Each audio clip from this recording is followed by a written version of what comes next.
중력과 혈압이라는 주제 가지고 얘기를 할 거예요. 자, 혈압이라는 게 중력의 영향을 받아요. 사람이 서 있다. 그럼 여기 심장이 있고 그 옆에 대동맥이 있습니다. 우리가 말하는 혈압은 대동맥의 압이에요. 자, 이 대동맥의 압을 측정을 하고 싶은 게 혈압 측정이거든요. 아까 봤던 거. 그때 팔에다가 커프를 두를 때 옆에다가 이렇게 두르잖아요. 이게 심장하고 높이를 같게 두르는 거예요. 그지? 자, 그래야지 중력 영향을 덜 받을 거니까. 자, 발목에다가 만약에 커프를 둘렀다. 그리고 혈압 측정했다. 그러면 굉장히 높게 나옵니다. 190. 굉장히 높게 나옵니다. 왜? 중력 때문에 압이 아래로 쏠린 거거든요.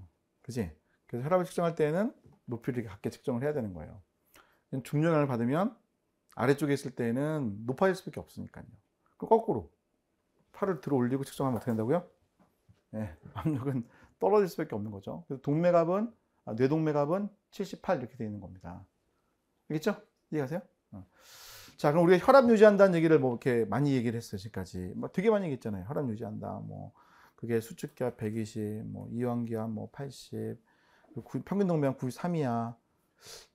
제가 이거 얘기했던 게 도대체 뭘 기준으로 얘기를 한 거지? 서 있을 때, 평상시에 아무것도 하지 않고 서 있을 때, 그때 압력을 제가 말했던 겁니다. 그럼 그 압력이 늘 일정히 유지가 될까요? 그렇지 않습니다. 시시각각 사실은 바뀝니다. 그럼 무엇을 기준으로 바뀔까요? 대표적인 게 뇌동맥압입니다. 자, 사람의 뇌동맥압은 78이고요.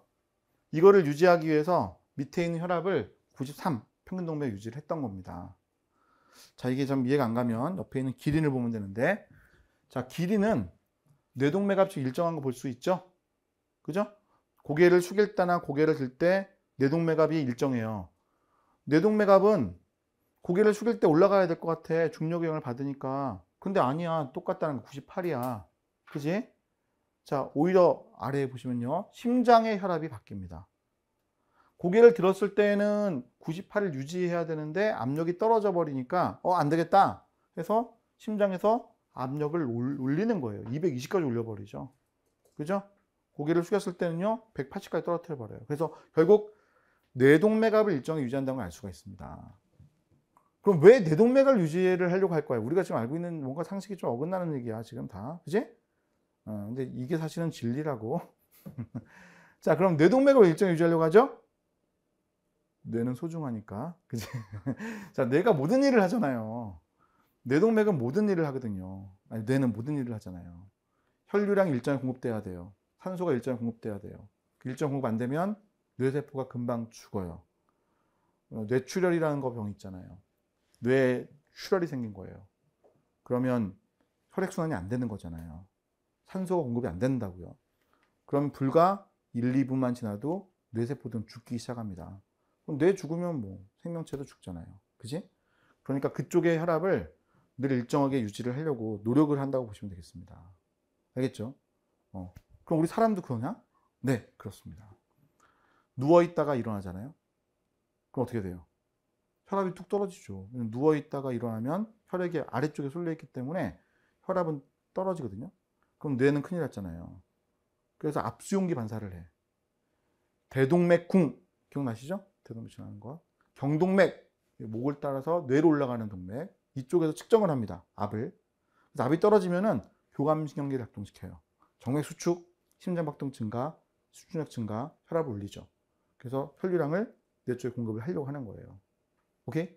근데 저혈압인 사람들은 그 반사가 잘 안 될 수가 있어.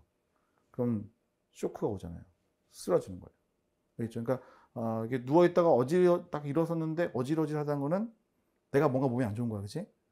뭔가 제대로 반사를 못하고 있는 거야. 빨리 누우세요. 알겠죠? 뇌 손상할 수도 있으니까. 네? 옆에 친구 쓰러졌는데 야, 너 왜 이래? 이렇게 되면 큰일 날 수 있어요. 친구를 살리는 게 아니야. 자, 그게 바로 특징이라고 보시면 되겠습니다. 결국 뇌에 들어가는 혈류량은 일정해야 되거든요. 우리가 그 얘기를 뒤에 가서 할 겁니다. 여러분, 혈관은 두께가 조절됩니까? 소동맥, 굵기, 반지름 조절된다. 배웠죠? 안 되는 데가 있어요. 어디겠습니까? 저 이렇게까지 막 띄워놨는데 뇌동맥이죠. 그러니까 뇌에 있는 소동맥은 에피네프린의 영향을 받지 않습니다. 교감용 영향을 받지 않아요. 수축과 이완하지 않습니다. 그렇다면 혈압이 올라가면 어떻게 되겠어요? 혈류량이 증가하겠죠. 뇌 쪽으로. 그럼 뇌혈관 터지기 쉬워요. 그죠? 혈류량 증가하면 혈관이 못 버티니까 터지는 거예요. 혈압이 높아서 터지는 게 아니라 혈류량이 높아서 터지는 겁니다. 즉 혈압이 올라가면 혈류량이 증가할 수 있어서 터지는 거예요. 알겠습니까? 예? 자, 그렇다면 뇌는 교감 영향을 받지 않으니까 어떻게 해야 될까요? 자기 스스로 혈압을 일정 유지하려고 하겠죠. 그죠? 그래서 이게 일정 유지되고 있는 겁니다. 야, 우리의 뇌는, 내 뇌동맥은 평균 뇌동맥압 78을 유지를 해야 되는데 그게 올라가 버리면은 혈류량이 증가할 수가 있으니까 안 되겠다 라고 조절을 시키고 있는 거죠. 야, 심장 너 이러면 안 돼. 나대지 마. 이렇게 되는 거죠. 알겠죠? 이런 상황이라고 보시면 됩니다.